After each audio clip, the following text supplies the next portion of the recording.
Okay. All right. Hi, good afternoon, everyone. Jen Stone here. Welcome to the BaZi Gratitude Series number 6. Can you believe that? Number 6. If you've been with us for some time, welcome back. If this is your first time streaming with us, very glad to have you. Today, I'm so excited to have a really, really special guest. They're all special, but she's extra special because she's also a dear friend of mine, Kim Danino, and she's streaming live right now from her special chair in Chicago. And Kim has a very successful corporate career in finance, and she is this kick-ass chick in the fitness industry. But today, we're not going to be talking about any of that. We're actually not going to be talking about business and how to start a business and how to be great at business. In fact, today we're just going to keep it really real, really raw, and talk about life. And as you know, the whole cauldron of life is full of stuff, full of different kinds of stuff. So today we're just going to have a dialogue and shed some light into the yin and the yang, if you will, the darkness and the brightness of what it means to be human and all the lessons that come with that. So with that, hi, Kimmy. Hey, thank you for having me on. I feel like so humbled. Oh my gosh. I'm so grateful for you, for your willingness and your courage to come on this little series and to share your stories. So I'm just going to get right to it. I know that the last 8 or 9 months has not exactly been the easiest for you. And you may even say it's unchartered waters or the road that you never expected to be on. Can you share a little bit about your story and what happened and what prompted you to begin this new journey? Yeah, I think this is probably maybe the hardest part of this conversation because there's just no like easy way to say this, and it always feels very like awkward and it's like hard to say it out loud. But yeah, like 7 months ago, my fiance, Ryan Flynn, he had passed away, and it was a very unexpected, and I knew I'd get teary-eyed saying that out loud. It was incredibly unexpected and shocking. And so that kind of devastating loss, obviously it's the rug being pulled out from under you and your whole life changes. And it's, yeah, I mean, there's just no easy way to say that, but yeah, so for the last 7 months, it's been a journey of rebuilding and trying to work and live through that grief. You got me kind of emotional there, girlfriend. But you know, one of the beautiful things is I can see all these names on the side of the screen of all your people here rooting for you. And so, you know, I've known you for quite some time. I've known you for over a decade, and you know, we've seen a series of things, right? And long before BaZi kind of came into the picture, I've always known you to be this, you know, this strong chick. You know, very resourceful, super capable, generous caregiver. You're just a caretaker person. And now that we have the teaching of BaZi, we know you to be a yang earth girl. You are the mountain. And it's so incredible how fitting that description is when I think of that and I think of you. And not much can really shake this mountain, if you will. But the experiences, though, can appear to be super extreme, very, very dynamic and jolting. And so, in other words, it's like earthquake that shake you. And I feel like you are still in this earthquake. Throughout this thing that you're still moving through, what are some of the things that you've learned about yourself? I feel like you're in a brand new territory. Yeah. Some fun discoveries that you've learned about yourself. Yeah. So I think when I think about the last 7 months, like it starts with like you in that shock and in that extreme grief in the beginning. It's like your entire identity or everything, you know, you are like stripped away of, and like you're just fending for like the basics, right? So who you are, it's like you don't even know anymore, and you're just like learning how to do basic things, and you're rebuilding from scratch. So you know, in the beginning, it's even like how to eat and sleep and where do you go? Like, do I go home? Like, I don't even know where I belong. And that was like really hard to kind of navigate. Like, what do I do? Do I go to work? Do I just like go back on the bike and act like everything's normal? Like, what is this? And it was really hard to navigate. And, you know, you talk about me being that like stable caregiver, and that's what I've always been for so many people in my life. And I think the first number one thing that I had to learn was how to accept the help. So all those names that I'm sure that I can't see that I know that are on, it was like actually allowing them to help me, because that's all they wanted to do was help and give love and support. And I had to say yes, which is very awkward for me.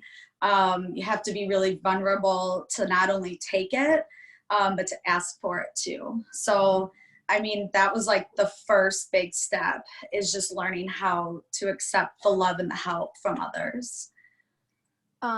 You know, the other day we had Julie Espinoza in series number 5. It was so fitting, the timing of it. And she was on to talk about grief and mental health, and how we as a society, we probably don't give it enough time or the platform to speak on grief. And, you know, when you love somebody, like, we love you, we care for you. And when we see you hurting and breaking, it's like we just want to fix things, right? We just want to make it better for you. But we know that that's not the way life really needs to go, you know, for us to be coping in that sense. Grief is it has like a little bit of a dirtiness to it, but it's not, because I love what Julie said, that so much of our joy and our values and our dreams and our hopes are also attached to that grief. I want to ask you something that might be a little bit difficult for you to answer.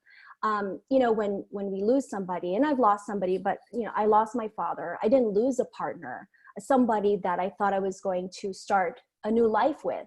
And so when that person is gone and you grieve that person, it's not just grieving that that person's no longer there, but it's all the things that were attached to that, the joys and the anticipation of a new beginning, all the dreams and the hopes for the future.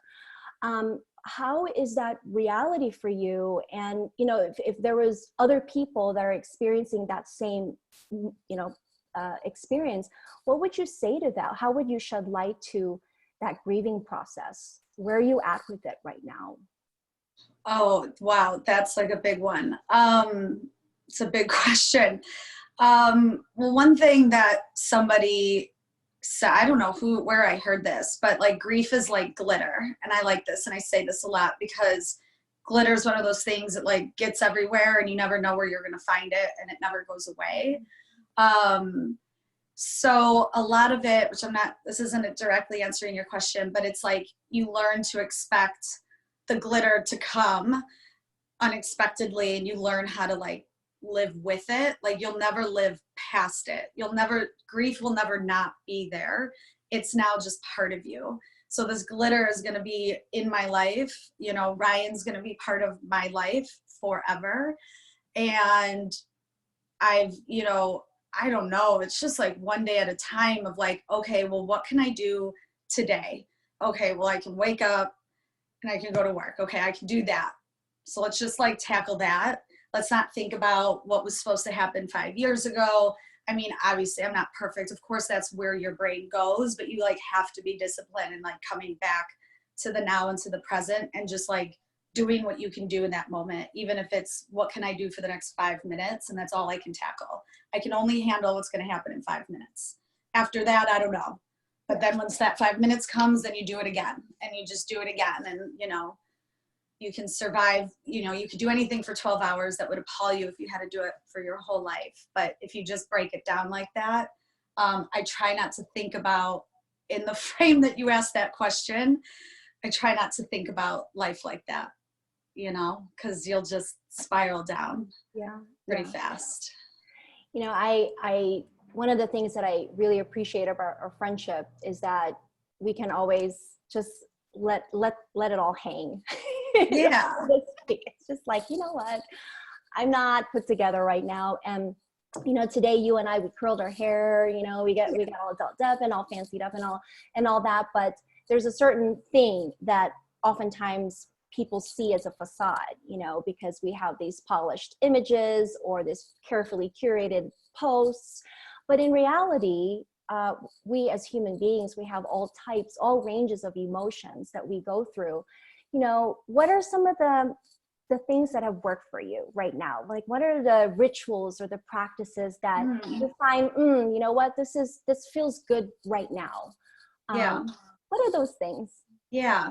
Well, it's true. It's not all looking like this. I was crying this morning. So, I made you cry. and not to like laugh about it, but it's true. I mean, it's like, I go from up here and down there and then sideways. And then it's like, oh shit, I got to get on a call for work. Like, get it together, Kim. Like, that's like real life. I mean, it's, you know, a mess. And I think, not that I'm happy that we're all going through this COVID thing, but I do, like, we're all experiencing that together, and there is some comfort, like the way that what everybody's been going through, this like up and down and waking up, like that's what it's been for the last 7 months, like truly.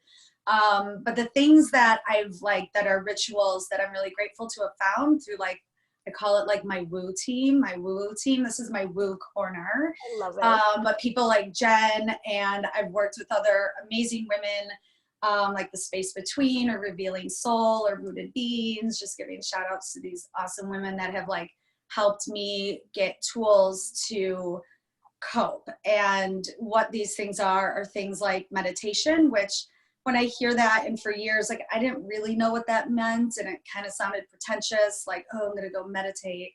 But what it really is just like, you know, chilling the F out. And because I am like, and most of us are go, go, go, doing 1,000 things, and you never rest, and then you pass out, and like, that's it. You've never actually stopped and thought or went inward. And to me, I'm learning how to go inward. And so whether that's going inward to talk to the universe or God, or even if it's just yourself, which maybe that's what I think it is right now, whatever that is to you, but going inward and actually like slowing down, listening, breathing, and getting clarity, that's been really impactful, because that clarity is often supportive, like things like, I'll be okay, but there's also some really strong messages that when I slow down and actually can like hear them, are helping me move through. I don't want to say forward, because it almost makes it sound like there's like another side or an end. This journey is never over, but it helps me move through this. That sometimes is kind of tough to hear. It's hard. But you got to lean into that and hear it and feel it. I mean, it's actually really incredible to be a witness to you, and just seeing how much, and you know, it could be one thing or another, but different life experiences, different events, different connections have impact on our lives. But I just want to testify to you, if I can use that word, to testify to you, to say that it's been such a joy and a real blessing actually to be your friend and to watch you in this way, even when you're like, you know, you're Kimmy. And, you know, so I want to ask you, what do you need right now? You know, if you can have whatever, what is it? What would you like to have right now? That is a really good question. What do I need? Yeah, what do you need? What I need, actually, so what I needed for a very long time in my life is time for me. I've never had that. Have always been somebody that puts a lot of energy like in and for other people. I have always created a life where it's going from one job to the next.